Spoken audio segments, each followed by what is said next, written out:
আসবেন, বিএনপি এখন নেতারা বলছেন কেউ তো জিজ্ঞাসা ডিসেম্বরে করে না, আসবেন। আমি শিওর বিএনপি নেতারা কেউ তাকে জিজ্ঞাসাও করে না। এরা এতই মেরুদণ্ড সম্পন্ন, তারা জিজ্ঞাসা করতে ভয় পায়। এই নেতৃত্ব দিয়েই আমি কি করবো?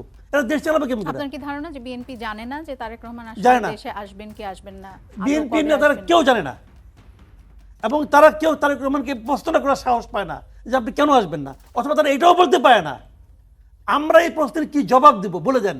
তারা এটাও বলার সাহস পায় না, সাহস পায় না। এখন যখন ওনারা বলছেন যে ডিসেম্বরে আসবেন, আপনি কি সেটার উপর ভরসা রাখতে পারছেন যে আমি কোনো কিছুর উপর ভরসা রাখতে পারি না। আমি কেমন ভরসা রাখবো? আমি যে ভরসা রাখবো, আমার ভরসার ভিত্তিটা কি আপনি আমাকে দেখাই দেন।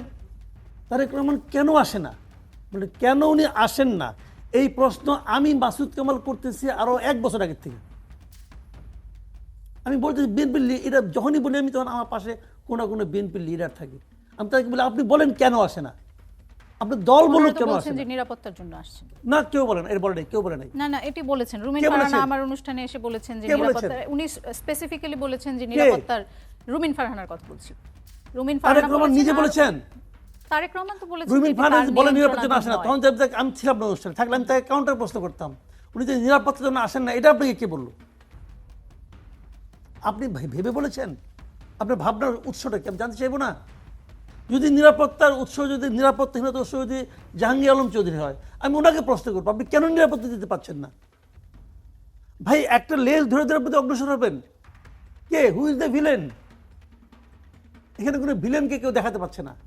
দেশে নাই এই বাস্তবতাতেই এই দলটা এই পজিশনে আছে। তিনি দেশে নাই এই বাস্তবতাতেই এই দলের ঐক্যটা এখনো টিকে আছে এবং এখনো পর্যন্ত সর্ববৃহৎ রাজনৈতিক দল। কাজে আমি যখন আমার পয়েন্ট থেকে দেখব, আমার পয়েন্টে তো আমি ভোট কমার কোনো কারণ দেখি না, বরং আমি ব্যক্তিগতভাবে বিশ্বাস করি যে তিনি যদিও রাজনীতিতে কিছু কিছু বিষয় টানারই কারণ নাই, কিন্তু আমাদের সম্মানিত চেয়ারপারসনের অসুস্থতা এবং যেই ধরনের জটিলতা এখন এটাকে কেন্দ্র করে তৈরি হয়েছে, অন্তত দলের সমর্থক, দলের কর্মীরা এবং যারা বাংলাদেশ জাতীয়তাবাদী দলকে ভালোবাসে, তারা একটা অন্য ধরনের মানে তাদের একটা অন্য ধরনের সফট কর্নার আলাদাভাবে পোষণ করছে ইস্যুটাকে নিয়ে, আমাদের সম্মানিত ভারপ্রাপ্ত চেয়ারম্যানকে নিয়ে। এইটাই হচ্ছে আমার এটা নিয়ে অ্যান্সার। এখন আর ওভারঅল যেটা আপনি বললেন, এই জরিপ ভেরি ইন্টারেস্টিং। আমি আসলে দেখছিলাম জরিপটা, যে নামগুলো এসেছে, যদিও আমি এখানে মানে অনেকগুলো দিকেতে কিন্তু এটার আপনার জরিপটা হয়েছে। দেখেন সেখানে মানে যেটা হয়েছে যে আপনার ভোটটা কতটুকু নিরপেক্ষ মানে অ্যাকসেপ্টেবল হবে সেটা আছে। সেখানে আছে যে আপনার মানে কত পার্সেন্ট মানুষ কোন দলকে ভোট দেবে। এখানে অনেককে আমি আজকে দেখলাম যে মনক্ষুণ্ণতা প্রকাশ করছেন। 27.8% বোধহয় আওয়ামী লীগের একটা 27 পয়েন্ট সামথিং বোধহয় এসেছে। কিন্তু আপনি যদি দেখেন যে ওটা কিন্তু টোটাল জনসংখ্যার ওই অংশটুকু, বাকিটা কিন্তু অলমোস্ট 70 ভাগের বেশি। কিন্তু মানে তারা ভাবছেন যে বিনা শর্তে আওয়ামী লীগকে অংশগ্রহণ করতে আওয়ামী দেওয়া লীগের তো উচিত। একটা ভোট ব্যাংক বাংলাদেশ জুড়ে আছেই। আপনি যখন জরিপ করবেন, ওই জরিপের মধ্যেও তো একটা অংশ তাদের চলে আসবে। ওটাকে তো আপনি যদি এটাকে অস্বীকার করেন যে আওয়ামী লীগ, শেখ হাসিনা চলে গেছে, তারা ফ্যাসিস্ট ছিল, তারা মানে একটা বিকৃত শাসন ব্যবস্থা এদেশে চালিয়েছে, কিংবা এদেশ লুটপাট করেছে, তার যারা সমর্থক ছিলেন তারা কি ওইটা আপনার মতো বিশ্বাস করে কিনা, সেটাও তো ফ্যাক্টর। এটা তো দল হিসেবে আওয়ামী লীগ মানে অনেক বেশি একটা মানে কাল্ট ধরনের দল। এখানে আমি নিজে ছোটবেলায় আমার কিছু কথা মনে আছে যে আমাদের জাতীয়তাবাদী দলের ভোটাররা, তারা ভোট যখন দিতে আসতেন, আমাদের মহিলারা ঘরের কাজকাম সেরে ভোট দিতে যেতেন। আর আমি নিজে দেখেছি যে আওয়ামী ভোটাররা নায়র আসতেন, মহিলারা নায়র আসতেন, কারণ তারা ভোটার যে বাপের বাড়ির সেখানে ভোট দিতে। কাজে ওই জায়গাটা, ওই রিয়েলিটিটা যারা মানবে না তারা ভুল করবে। কিন্তু দেখুন, আপনি মেজরিটি চিন্তা করবেন, 70% প্লাস এটাকে রিজেক্ট করেছে। সেটাই যদি হয় তাহলে তো আমি তো মনে করি যে আমাদের জুলাই গণ অভ্যুত্থানের আকাঙ্ক্ষা এটাতে প্রতিফলিত। 70% প্লাস কি রিজেক্ট করেছে? হ্যাঁ, আপনি দেখুন, বা শর্ত দিয়ে বা শর্ত ছাড়ার সুযোগ দেওয়ার আপনি দেখুন, পক্ষে 69.2% মানুষ কথা বলেছেন। তাদের মধ্যে 26% বলেছেন যে শাস্তি এবং সংস্কার হলে আওয়ামী লীগ নির্বাচনে অংশগ্রহণ করতে পারবে। 27% বলছে বিনা শর্তে 27%। 14.8% মনে করে আনুষ্ঠানিকভাবে যদি আওয়ামী লীগ ক্ষমা চায় তাহলে তাদেরকে নির্বাচনে দেওয়া উচিত নয়, মানে নিষিদ্ধ, ওটা তো 28।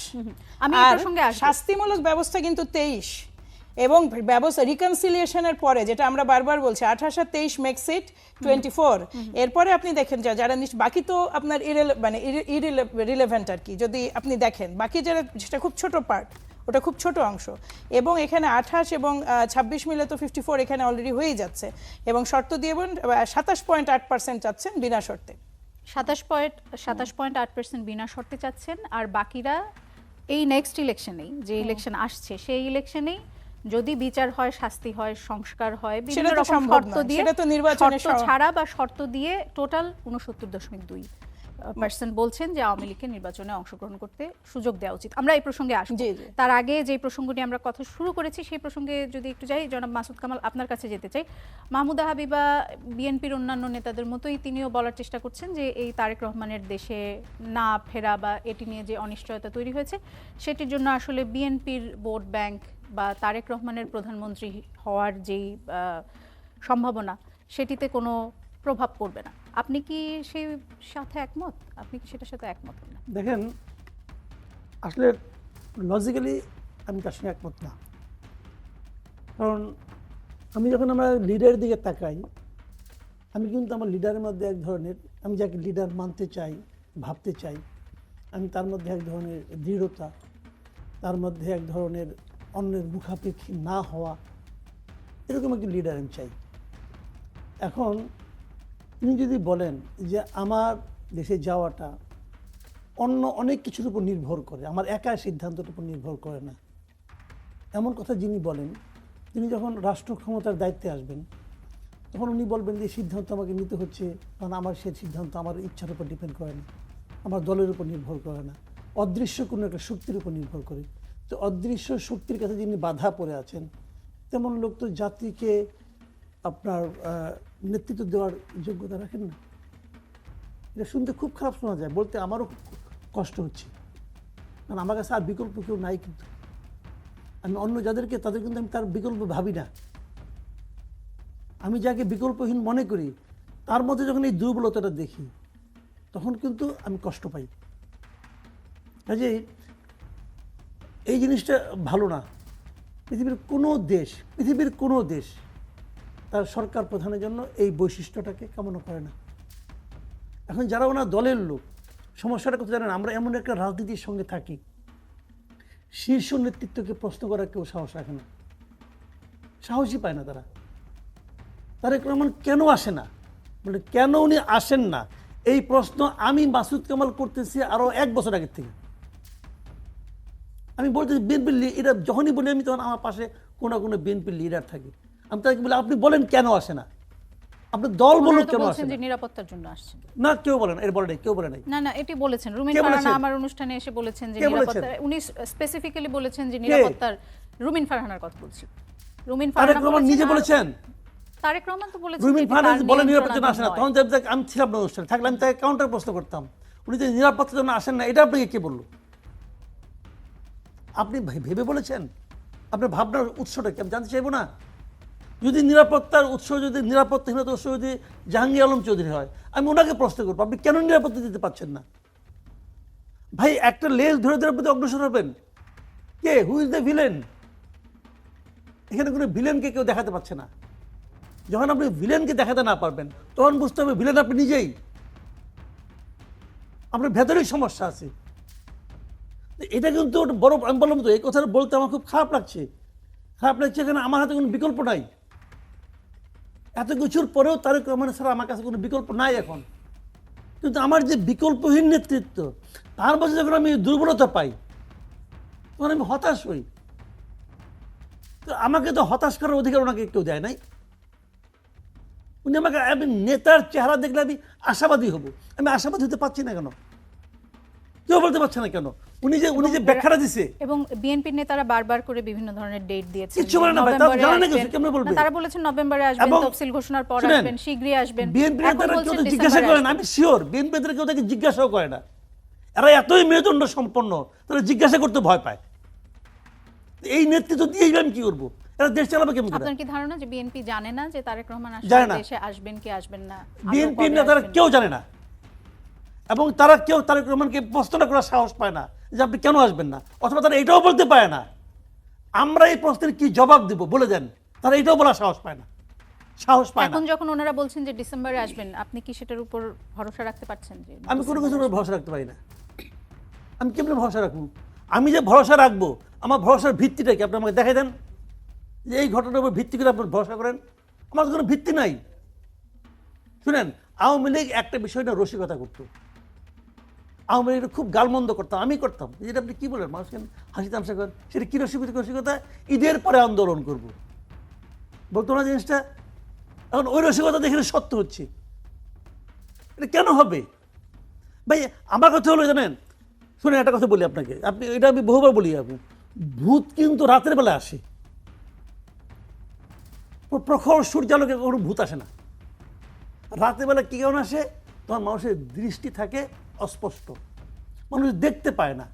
মানুষ যেটা জানতে না পারে, দেখতে না পারে, সেখান থেকে কিন্তু ভূতের জন্ম হয়। ভূতের কি চেহারা কেউ জানে না, এক একজন এক এক রকম আঁকে। কেন? দেখা যায় না। এখানে যখন আমি দেখতে না পাই, বুঝতে না পাই, আমি যখন লজিক্যালি এক্সপ্লেন করতে না পারি, তখন আমার মধ্যে কিন্তু নানা ধরনের সন্দেহের ডালপালা গজে ওঠে। এবং সন্দেহের ধর্মে হলো এটা, যে প্রতিদিন আপনাকে আরো আরো অনেক অনেক ডালপালা উপহার দিবে। এর কোনোটাই আমার জন্য স্বস্তিকর নয়। মাহমুদ হাবিবা, আপনার কাছে যেতে চাই। আপনি শুনছিলেন যে প্রথম ভাগে মাসুদ কামাল বলছিলেন যে তারেক রহমান দেশে আসবেন কি আসবেন না সেটি খুব সম্ভবত বিএনপির নেতারাও জানেন না, এবং বিএনপির নেতারা খুব সম্ভবত তাকে সেটি প্রশ্ন করারও এখতিয়ার রাখেন না। আপনি কি এই বিষয়ে কোনো বক্তব্য দিতে চান? অবশ্যই দিতে চাই, এবং আমি দুটো তিনটা কথা করে বলে প্রথম শুরু করি। সেটা হচ্ছে যে প্রথম এই কথাটাই যেটা আপনি বললেন, যে দেখুন, দল হিসেবে বাংলাদেশ জাতীয়তাবাদী দল যাই মানে ভাবুক না কেন, একেবারে আমাদের যে কেন্দ্রীয় বা টপ পর্যায়ে যে ডিসিশনগুলো আসে, সেটা কিন্তু কখনোই একক কোনো সিদ্ধান্ত না। এটার সাথে আমাদের সর্বোচ্চ বর্ডের স্থায়ী কমিটি সংযুক্ত থাকে, ক্ষেত্র বিশেষে এটা ভাইস চেয়ারম্যান পর্যন্ত নেমে আসে। এই যে ডিসকাশনগুলো, এটা নিয়মিত কথা হচ্ছে, এখানে অনেক ইস্যু আছে। দেখুন, প্রথম একটা কথা আমার মনে হয় যে আমরা যখন ডিসকাস করি, একটা খুব কমন জিনিস ভুলে যাই, যে বাংলাদেশ জাতীয়তাবাদী দল হিসেবে যে নির্যাতনের শিকার হয়েছে, সেটা হয়েছে জিয়া পরিবার যেভাবে একেবারে টার্গেটেড মানে অ্যাসাসিনেশনের শিকার হয়েছে টাইম টু টাইম। না, আমি ধরুন আপনি জিয়া রহমান ভুলে যান, সেটা আগের কথা। আজকে যে বেগম খালেদা জিয়া মৃত্যুর সাথে পাঞ্জা লড়ছেন তিনি, এবং যিনি জেলে গিয়েছিলেন 2017-তে ফিরে এসে, তিনি কি এক ব্যক্তি? তার যে শারীরিক অবস্থা ছিল, তার যে স্ক্রিনিং সেই সময় হয়েছে, এবং তিনি বেরিয়ে আসার পরে তার যে শারীরিক অবনতি, তার এই যে জেলের মধ্যেকার যে একটা অত্যন্ত অস্বাস্থ্যকর পরিবেশে এই বয়সে একজন মানুষকে রাখা, তার ফিজিক্যাল ডিফরমেশন, এবং আজকের এই রিয়ালিটি, এইটা কি আরেকটা প্রমাণ নয়? তৃতীয়ত তা কোকো রহমান, যাকে মানে খুব ভয়ঙ্কর রকম শারীরিক নির্যাতন করে দেশের বাইরে বের করে মানে নিয়ে যাওয়া হয়েছিল, তার যে মৃত্যু, ওটা তো স্বাভাবিক মৃত্যু ছিল না। দেখুন, প্রলং টর্চার করার পরে আপনি 3 মাস পরে মারা গেলেন, ওইটাও তো হত্যাকাণ্ড। এরপরে আসেন তারেক রহমান, খোদ তারেক রহমানকে নিয়ে, তিনি এই দেশ থেকে তাকে অলমোস্ট পঙ্গু করে না। আমি দোলা এখানে কনক্লুশনটা আমি এখানে টানছি। এইটা আপনাকে অবশ্যই রিমাইন্ড করতে হবে যে একজন অলমোস্ট পঙ্গু করে তাকে এক্সাইলে পাঠানো হয়েছে। এটা কি শুধু দেশের মধ্যে থেকে হয়েছে দোলা? দেশের মধ্যে থেকে এত বড় ঘটনাগুলো যখন জিওপলিটিক্যাল শিফট হচ্ছে বাংলাদেশে, অনেকেই দেখতে পান না এখন আর এটা।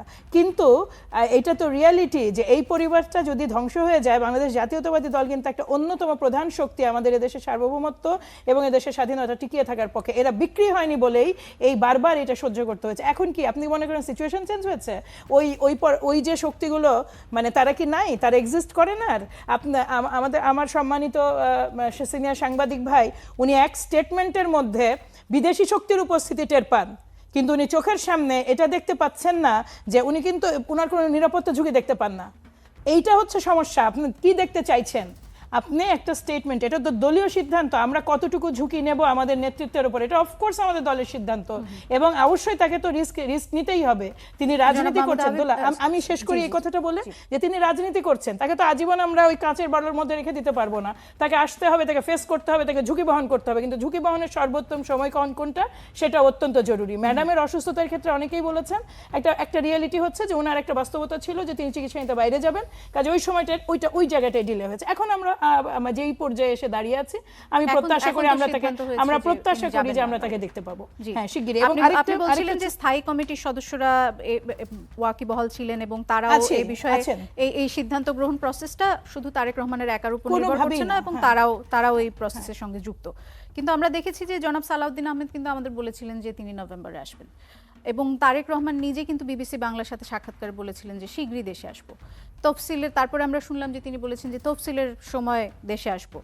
স্থায়ী কমিটির যে জরুরি বৈঠকটা হয়েছিল বেগম খালেদা জিয়া অসুস্থ হওয়ার পর, তারপরে আবার সালাউদ্দিন আহমেদ আমাদেরকে বললেন যে তিনি শীঘ্রই দেশে আসবেন। শিগগিরই আসবেন। জি জি, কিন্তু পরের দিন আমির খসরু মাহমুদ তিনি সাংবাদিকদের সঙ্গে কথা বলার সময় বললেন যে গতকাল বৈঠকে এই ধরনের কোনো কথা হয়নি। তাহলে আসলে আমরা গতকালকের কিভাবে বৈঠকে বুঝবো? হয়তো মানে তার আগের দিনে বৈঠকে না হতে পারে, কিন্তু এটা তো জি, নিয়মিত সেই আগের discussion দিনের হচ্ছে। বৈঠকের পরেই কিন্তু সালাউদ্দিন আহমেদ বলেছেন যে তিনি শীঘ্রই আসবেন, কিন্তু আবার জনাব আমির খসরু বলেছেন যে দেখুন, এ ধরনের সালাউদ্দিন কোনো আহমেদের কথা এই হয়নি। বক্তব্যটা যেহেতু তিনি দিয়েছেন, তার গ্রাউন্ড, তিনি তো স্থায়ী কমিটির সদস্য, তার সাথে তো 1-to-1 যোগাযোগ আছে ভারপ্রাপ্ত চেয়ারম্যানের, যা তার সাথে যোগাযোগ আছে, আমির খসরু চৌধুরীর সঙ্গে যোগাযোগ আছে, প্রত্যেকের সাথে ইন্ডিভিজুয়ালি আছে, আমাদের মতো অত্যন্ত মানে নিম্ন স্তরের মানুষজনের সাথেও তার যোগাযোগ আছে। ফলে তার সাথে কোন কথার পরিপ্রেক্ষিতে তিনি বলেছেন ওটা কিন্তু আপনাকে এখানে আমি অ্যান্সার দিতে পারবো না, বাট আমি আপনাকে মোটের ওপরে এইটুকু বলছি যে তিনি তখনই আসবেন যখন আমরা সবাই বিবেচনা করবো, এবং স্পেশালি হোল টিম, যাতে this is the right time. এবং এখন যেটা হয়েছে, ম্যাডাম যেমন তার শারীরিক অবস্থার উন্নতি হচ্ছে না, তাকে মানে এই মুহূর্তে যেটা হয়েছে যে যেইভাবে আছেন ট্রাভেল করার পর্যায়ে তিনি নাই, কাজে এখন দেখি কোনো মানে আসে কিনা। দেখুন, আবারও বলি, লস কিন্তু সব অর্থেই বিএনপির। যাহার যদি কোনো দুর্ঘটনা ঘটে সেটাও কিন্তু বা কোনো মানে খারাপ কিছু ঘটে সেটাও কিন্তু বহন করতে হবে এই দলটিকেই। এবং এই কারণেই এমন অনেক প্রশ্ন আছে যেটা সত্যিকার অর্থে যে যখন তিনি স্টেটমেন্ট দিয়েছেন সেটা কিন্তু তিনি ওখানে কিন্তু সুস্পষ্ট ইঙ্গিতটা কিন্তু এই আন্তর্জাতিক সমস্যারও আছে এবং লোকাল সমস্যা। ডিবি কিছুদিন আগে ডিবি বোধহয় একজন ওই যে একজন টপ সন্ত্রাসীকে বোধহয় ধরেছিল, সুব্রত ব্যানার্জি, সেখানেও তো আপনারা কিছু কথা শুনেছিলেন যে এ ধরনের প্লট হয়েছে, এ ধরনের কথাবার্তা হয়েছে। এগুলোকে হয়তো মাসুদ কামাল ভাইরা দেখতে পান না, আমরা দেখতে পাই, আমরা ভুক্তভোগী, তো আমরা কোনোভাবেই চাই না আবার ওই সময়টা ঘনিয়ে আসুক। দেখুন, যদি কোনো কিছু ঘটে সেটা আমরা ঠেকাতে পারবো না, কিন্তু রাইট টাইমে ঘটুক, সর্বোচ্চ বেস্ট টাইম যখন ঝুঁকি নেওয়ার তিনি তখন নেন, তার আগে প্রয়োজন নেই। যারা মাসুদ কামাল বিএনপি নেতারা যা দেখতে পাচ্ছেন আপনারা কেন সেটা দেখতে পাচ্ছেন? আমি তো বিএনপি করি না, আমি দেখতে পাবো কেন? বিএনপি আমাকে দেখাবে। বিএনপি যদি আমার ভোট চায়, বিএনপি আমাকে দেখাবে। আর বিএনপি যারা করে তারা নমিনেশন না পালেও বিএনপি করবে, কারণ তারা বিএনপির সঙ্গে পার্ট অফ বিএনপি। আমি তো পার্ট অফ বিএনপি না, আমি দেশের জনগণ। আমি দেখতে চাই যে আমার যিনি নেতা হবেন, আমার দেশ যিনি শাসন করবেন, তিনি আমার কাছে ট্রান্সপারেন্ট থাকবেন, তার প্রত্যেকটা কর্মকাণ্ড আমি বুঝতে পারবো। তিনি আমাকে বোঝাবেন যে আমি এই কাজটা এই জন্য করেছি, অতএব তুমি আমার উপর আস্থা রাখো। উনি যত কিছুই করেন না, ওনার দল ওনার উপর আস্থা হারাবে না, কারণ ওনার দলে চেয়ারম্যান। আমি তো আস্থা হারাতে পারি, আমি যে কোনো সময় যে কোনো লোকের উপর আস্থা হারাতে পারি, কারণ কারোর প্রতি আমার কোনো কমিটমেন্ট নাই। আমি জানতে চাই আমার নেতা আমার প্রতি কমিটেড কিনা। আমার কমিটেড হওয়ার দরকার নাই ভাই, আমি তো ভোট দেবো, উনি আমাদের ভোট চাচ্ছেন, তা আমি ভোট তো তাকেই দেবো যাকে আমি বুঝি, যে আমার কাছে রহস্যময় পুরুষ, তাকে আমি ভোট দেবো কেন? আমি তো রহস্যের মধ্যে ঢুকবো না। আমার কি ঠেকা পড়ছে ভাই? আমার কোনো ঠেকা নাই। এবং এরকম আমার সংখ্যা যদি বেড়ে যায় তাহলে সেটা তো ভালো খবর না। আপনাকে গত কিছুদিন টক শোতে দেখা যায়নি, কিন্তু ফেসবুকের মাধ্যমে আমি জানলাম যে আপনি যে দেশের এজেন্ট সেই দেশে পেমেন্ট আনতে গিয়েছেন। এই বিষয়ে আপনি যে দেশে গিয়েছিলেন সেই দেশের ছবি দিয়ে, আপনার ব্যক্তিগত ভ্রমণের ছবি দিয়ে সেটি বলা হয়েছে যে উনি যে দেশের এজেন্ট সেখানে উনি পেমেন্ট আনতে গিয়েছেন। ফেসবুকে একজন ইউটিউবার, আমি নাম না বলি এখানে, নাম বলেন। আমি নাম না বলি, আমার ধারণা আপনি নাম জানেন। আমি নাম জানি, কিন্তু আপনি বলেন না। আপনি বলতে লজ্জা পাচ্ছেন কেন? না, আমি লজ্জা পাচ্ছি না। পিনাকি ভট্টাচার্য দিয়েছেন। পিনাকি ভট্টাচার্য কোথায় থাকে? ফ্রান্সে থাকে। ফ্রান্সে কিভাবে গেল? ইন্ডিয়া থেকে গেছে। ইন্ডিয়ায় কিভাবে গেল? এখান থেকে চোরাই পথে গেছে। তো চোরাই পথে ইন্ডিয়া গেলো, তার কোনো ইমিগ্রেশন সিল ছিল? সিল ছিল না। তো সিল না থাকলে ইন্ডিয়া থেকে পার হয়ে ব্যাংকক কিভাবে গেল? তার মানে ইন্ডিয়ার কোনো এজেন্সি তাকে হেল্প করছে। তার মানে ইন্ডিয়ায় তার প্রচুর লোকজন আছে, কে কোথায় যায় না যায় সে সঙ্গে সঙ্গে বুঝতে পারে। আমাকে বুঝতে পারছে। হ্যাঁ, আমি এখন কাহিনী বলি। আমি ইন্ডিয়ায় গিয়েছি, আমার ছেলে সেখানে পড়ে, দার্জিলিং আমার ছেলে পড়ে, তাও আজকে 3-4 বছর আগের থেকে। ঠিক আছে, ছেলের পরীক্ষা শেষ, তাকে আনতে ছেলের মা বাবা গেছে। যাওয়ার পর আমার ওয়াইফ বলছে আমি একটু আজমির দেখে যাবো। আজমির সে যাবে, আজমির তারপর নিয়ে আপনি তো যে কোনো কারণেই যেতে পারেন। গেছি না, আমি গেছি। এখন আমার কোশ্চেন হলো কি, আমি কখন বাথরুমে যাব সেটাও কি ওর কাছে বলে যেতে হবে? ওকে ওকে, ও দেশে আসুক না, ও তো এই দেশের সার্বক্ষণিক একটা আওলা লাগানোর তালে আছে। আজকে সে বিএনপির গাইলায়, কালকে এনসিপির গাইলায়, পরশুদিন ডক্টর ইউনূসকে গাইলায়, আর ওর তো আর অন্য ওর ফ্যামিলি কাহিনী আর না বললাম, ওখানে গাইলার কেউ নাই। এগুলো বলে তবে লাভ নাই। কে কি বললো না বলতে কিছু যায় আসে না আমার। আমি একজন আচ্ছা ঠিক আছে না, জনাব আমি মাসুদ যাওয়ার কামাল, কয়েকদিন আপনার আগে যায় আসে না, কিন্তু আচ্ছা, আমি ট্যাগিং এর যাওয়ার কয়েকদিন আগে ট্যাগিং এর ওনাদের খলিল সাহেব রাজনীতির গেছে কারণ জি খলিল সাহেব গেছেন ওই দেশে, এবং খলিল সাহেব নির্ধারিত দিনের একদিন আগে গেছে। কেন একদিন আগে গেল কেন? টাকা আনতে গেছে, টাকা আনতে গেছিল খলিল সাহেব। তো ভাই এইগুলো হলো কি, শুনেন, আপনি যখন রাস্তায় হাঁটবেন তখন অনেক কুকুর আপনার দেখে ঘেউ ঘেউ করবে। আপনাকে প্রত্যেকের কাছে যায় বলবেন, ভাই তুমি কেন ঘেউ ঘেউ করতেছো? আপনি বলবেন? বলবেন না আপনি। আমি কিন্তু উত্তেজিত, কিন্তু কাজে কে কি বললো না বললো, আমি ভাই রাস্তার কুকুরকে বদার করি না। কিন্তু এই যে এই ধরনের যে নাস্তিক, মুরতাদ বা হচ্ছে অমুক দেশের দালাল, এই ধরনের ট্যাগিং গুলো সাম্প্রতিক সময়ে অনেক বেশি বেড়ে গেছে। এই ট্যাগিং গুলো যখন ছিল ওনার দ্বারা অনেক কিছু হইতো, উনি এবং ওনার আরেক সাংঘাত আছে আমেরিকাতে, এরা মিলে আগে অনেক কিছু করতো। এখন এদেরটাকে পিঁপড়া নড়ে না। এরা একবার বলছিল না সিবি ভাঙবে, কেউ গেছিল? যায় নাই। আরেকদিন বলছিল না আর্মিতে কু হচ্ছে, সবাই রাস্তায় নামেন। জি, এটা পিপিলি কেউ নামে না। 32 নাম্বার ভাঙতে অনেকে চলে গিয়েছিলেন। আগের বার গেছিল, ওই তো তখন গেছিল, এখন তো আর যায় না। এখন পাবলিকে বুঝে ফেলেছে ওদের অন্য ধান্দা আছে। এই সময় ধান্দাবাজ দেবে দেশ চলবে না। ওরা আছে দেশে একটা আওলা লাগাইয়া অন্য কোনো দেশের সুবিধা করার জন্য। ওদের ধান্দা হলো এটা। বিশেষ বিশেষ দলকে, এই যে ইলিয়াস হোসেন একজন মেয়েদের নিয়ে যে সমস্ত কথাবার্তা বলে, আপনি যে কোনো একজন মিনিমাম ইসলাম ধর্মের বুঝে জিজ্ঞেস করেন তো, এইভাবে কথা বলার পর তার ভিতরে কি ধারণা হয়? যা তা বলতেছে যার তার সম্পর্কে। তো এগুলি কি? আমার ভাবতে লজ্জা হচ্ছে যে এই লোকটা একসময় সাংবাদিকও ছিল, ইলিয়াস। যে কথা বলে লাভ আছে নাকি? আসে না কেন দেশে? এত বড় বিপ্লবী তারা, চেগুয়ে ভাড়া হয়ে গেছে, আসে না কেন দেশে? আসুক, আমি তাদেরকে ওপেন চ্যালেঞ্জ করি, আমার সঙ্গে বসুক, ইলিয়াস বসুক, পিনাকি বসুক, দুজনে একসঙ্গে বসুক, ওপেন চ্যালেঞ্জ আমার, বসুক আমার সঙ্গে, দেখেন তারা লজিক দিয়ে পারে কিনা। এই পিনাকি তো আমার নামে মানহানি মামলার জন্য উকিল নোটিশ পাঠাইছিল, উকিল নোটিশ আমাকে পাঠাইছিল এই ধানমন্ডি এক ল ফার্ম দিয়ে।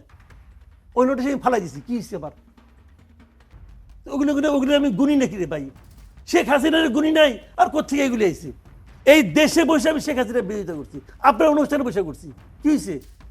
ও কি করে? দূরে বসে গলির কুত্তা গলিতে ঘেউ ঘেউ করে, আসুক না এখানে। জি, মাহমুদা হাবিবা, আপনার কাছে যেতে চাই, এই ট্যাগিং এর রাজনীতি নিয়ে যদি আপনার কোনো বক্তব্য থাকে, আপনি কিছু বলতে চান। আরেকটি বিষয় হচ্ছে যে এই যে প্রথম আলোর যে জরিপ দিয়ে আমরা কথা শুরু করেছিলাম, সেই জরিপে একটি বিষয় এসেছে, সেটি হচ্ছে যে রাজনীতিতে ধর্মভিত্তিক দলের প্রভাব বেড়েছে বলে মনে করছেন 74% মানুষ, আর 65% মানুষ মনে করেন যে দেশে ইসলামী আইন প্রবর্তন করলে ফল ভালো হবে। আপনি তো জানেন যে 8টি ইসলামপন্থী দল, জামায়াত সহ, তারা এক ধরনের বলছে যে তারা এক বাক্সে ভোট নেবেন এবং তারা বিভাগীয় সমাবেশ করছে এবং সেখানে ইসলামী রাষ্ট্র গঠনের অঙ্গীকার করছে। বিএনপি কি কিছুটা? এখানে আমি একটু ট্যাগিং এর রাজনীতি নিয়ে একটা কথাই বলতে চাই, যে কোনো একটা সময় আমরা দীর্ঘ 17-18 বছর ওটা শুনেছি যে সরকারের পছন্দের বাইরে তৎকালীন যে মানে মাফিয়া বললে তো আসলে ওদেরকে ছোট করা হয়, যাই হোক, তাদের বিরুদ্ধে যা মানে যেইটা তাদের বিরুদ্ধে যাবে সেটাই ট্যাগিং, সেটাই দেশ বিরোধী, সেটাই মানে জাতি বিরোধী, সেটাই আপনার দেশের জন্য ঝুঁকি। এই জিনিসটা 5ই আগস্টের পরে সমস্যা কি দাঁড়িয়েছে জানেন? প্রত্যেকের মধ্যে এই টেন্ডেন্সিটা আছে। এই যে আপনি যাদের কথা বলছেন, বিএনপির সিনিয়র এমন কোনো নেতা আছে যে তাদের হাত থেকে নিষ্কৃতি পেয়েছে? সালাউদ্দিন আহমেদের গুম থাকা নিয়ে প্রথম যেই মানে ভয়ঙ্কর রকম প্রোপাগান্ডা তো ওখান থেকে শুরু হলো। একটা অপরাধকে কতখানি হালকা করা যায়, কিংবা মির্জা ফখরুল ইসলাম আলমগীর আমাদের সম্মানিত মহাসচিব, কাউকে তারা বাদ দেয়নি।